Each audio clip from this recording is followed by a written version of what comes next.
আসসালামু আলাইকুম, স্বাগতম জানাচ্ছি বিবিসি নিউজ আন্তর্জাতিক সংবাদে। শুরুতেই সংবাদ শিরোনাম, এরপর বিস্তারিত। ইরানের সঙ্গে চুক্তি করতে তাড়াহুড়ো করবেন না ট্রাম্প।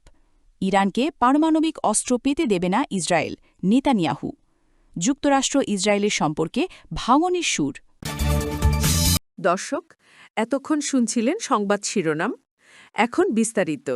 আপনি যদি ইসরায়েলের ধ্বংস চান এবং মুসলিমদের পাশে থাকেন, তাহলে ভিডিওতে লাইক করে চ্যানেলটি অবশ্যই সাবস্ক্রাইব করে দিবেন এবং আপনার মূল্যবান মতামত অবশ্যই কমেন্টে লিখে জানিয়ে দিবেন।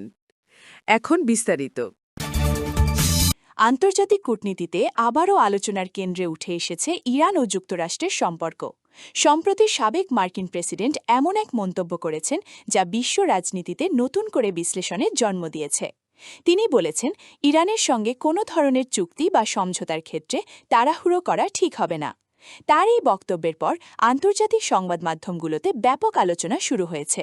বিশ্লেষকরা বলছেন, এই মন্তব্যের মাধ্যমে মূলত ভবিষ্যৎ কূটনৈতিক ভারসাম্য ও নিরাপত্তা বিষয়টি গুরুত্ব দেওয়ার বার্তা দেওয়া হয়েছে। দীর্ঘদিন ধরেই ইরানের পারমাণবিক কর্মসূচি নিয়ে আন্তর্জাতিক পর্যায়ে আলোচনা চলছে। বিভিন্ন দেশ মনে করছে, যে কোনো সিদ্ধান্ত নেওয়ার আগে পরিস্থিতি ভালোভাবে পর্যবেক্ষণ করা জরুরি। ট্রাম্পের বক্তব্য এমন সময় সামনে এলো যখন বিশ্বজুড়ে রাজনৈতিক ও অর্থনৈতিক অস্থিরতা নিয়ে নতুন নতুন আলোচনা তৈরি হচ্ছে। বিশেষজ্ঞদের মতে, আন্তর্জাতিক সম্পর্কের ক্ষেত্রে অনেক সময় দ্রুত সিদ্ধান্ত নেওয়ার চেয়ে কৌশলগত ধৈর্য বেশি কার্যকর। কারণ একটি ভুল সিদ্ধান্ত পুরো অঞ্চলের স্থিতিশীলতার উপর প্রভাব ফেলতে পারে। এদিকে সাধারণ মানুষও এই পরিস্থিতির দিকে গভীর নজর রাখছে, কারণ আন্তর্জাতিক কূটনীতির প্রভাব বিশ্ব অর্থনীতি, জ্বালানি বাজার এবং নিত্য প্রয়োজনীয় পণ্যের দামের ওপর পড়তে পারে। রাজনৈতিক বিশ্লেষকরা মনে করছেন, বর্তমানে বিশ্ব রাজনীতিতে প্রতিটি বড় দেশের বক্তব্য অত্যন্ত হিসাব করে দেওয়া হচ্ছে। বিশেষ করে মধ্যপ্রাচ্যের পরিস্থিতি নিয়ে এখন অনেক দেশ সতর্ক অবস্থানে রয়েছে।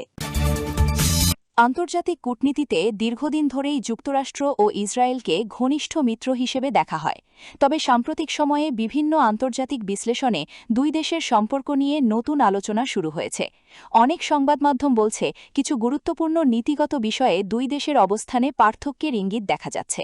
যদিও এখনও দুই দেশের মধ্যে কৌশলগত সহযোগিতা অত্যন্ত শক্তিশালী, তবুও সাম্প্রতিক কিছু বক্তব্য ও কূটনৈতিক বার্তা আন্তর্জাতিক পর্যবেক্ষকদের দৃষ্টি আকর্ষণ করেছে। বিশ্লেষকরা বলছেন, বিশ্ব রাজনীতিতে মিত্র দেশগুলোর মধ্যেও অনেক সময় নীতিগত পার্থক্য দেখা দিতে পারে এবং এটিকে স্বাভাবিক কূটনৈতিক প্রক্রিয়ার অংশ হিসেবেই ধরা হয়। বর্তমানে মধ্যপ্রাচ্যের পরিস্থিতি, নিরাপত্তা ইস্যু এবং ভবিষ্যৎ কূটনৈতিক কৌশল নিয়ে বিভিন্ন দেশের অবস্থান নতুন করে মূল্যায়ন করা হচ্ছে। আন্তর্জাতিক সম্পর্ক বিশেষজ্ঞরা মনে করছেন, যুক্তরাষ্ট্র ও ইসরায়েল উভয় দেশই নিজেদের দীর্ঘমেয়াদী কৌশলগত স্বার্থ বিবেচনা করে সিদ্ধান্ত নিচ্ছে। এদিকে সামাজিক যোগাযোগ মাধ্যমেও এই বিষয়টি নিয়ে ব্যাপক আলোচনা চলছে। কেউ বলছেন সম্পর্কের মধ্যে দূরত্ব তৈরি হচ্ছে, আবার কেউ মনে করছেন এটি কেবল কূটনৈতিক অবস্থানের স্বাভাবিক পার্থক্য। রাজনৈতিক পর্যবেক্ষকদের মতে, বড় শক্তিগুলোর মধ্যে মতপার্থক্য থাকলেও তারা সাধারণত আলোচনার পথ খোলা রাখে, কারণ আন্তর্জাতিক স্থিতিশীলতা বজায় রাখতে পারস্পরিক যোগাযোগ অত্যন্ত গুরুত্বপূর্ণ। মধ্যপ্রাচ্যের নিরাপত্তা পরিস্থিতি নিয়ে আবারও আন্তর্জাতিক অঙ্গনে আলোচনা শুরু হয়েছে। সম্প্রতি ইসরায়েলের প্রধানমন্ত্রী স্পষ্টভাবে জানিয়েছেন, ইসরায়েল কখনোই ইরানকে পারমাণবিক শক্তিকরণের সুযোগ দেবে না। তার এই বক্তব্যের পর আন্তর্জাতিক নিরাপত্তা বিশ্লেষকরা বিষয়টিকে অত্যন্ত গুরুত্বপূর্ণ হিসেবে দেখছেন। দীর্ঘদিন ধরেই ইরানের পারমাণবিক কার্যক্রম নিয়ে বিশ্বজুড়ে নানা ধরনের আলোচনা চলছে। বিভিন্ন আন্তর্জাতিক সংস্থা পরিস্থিতি পর্যবেক্ষণ করছে এবং কূটনীতিক আলোচনার মাধ্যমে সমাধানের পথ খোঁজার চেষ্টা করছে। নেতানিয়াহুর বক্তব্য মূলত ইসরায়েলের নিরাপত্তা নীতির প্রতিফলন হিসেবেই দেখা হচ্ছে।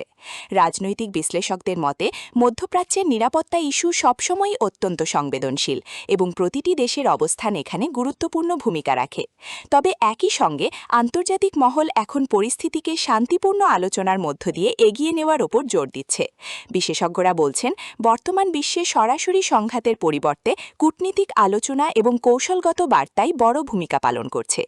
এদিকে বিশ্ববাজারেও এই ধরনের সংবাদ প্রভাব ফেলতে পারে বলে মনে করা হচ্ছে, কারণ মধ্যপ্রাচ্য আন্তর্জাতিক জ্বালানি বাজারের একটি গুরুত্বপূর্ণ অঞ্চল। পরিস্থিতির পরিবর্তন হলে তেলের বাজার সহ বৈশ্বিক অর্থনীতিতে তার প্রভাব পড়তে পারে।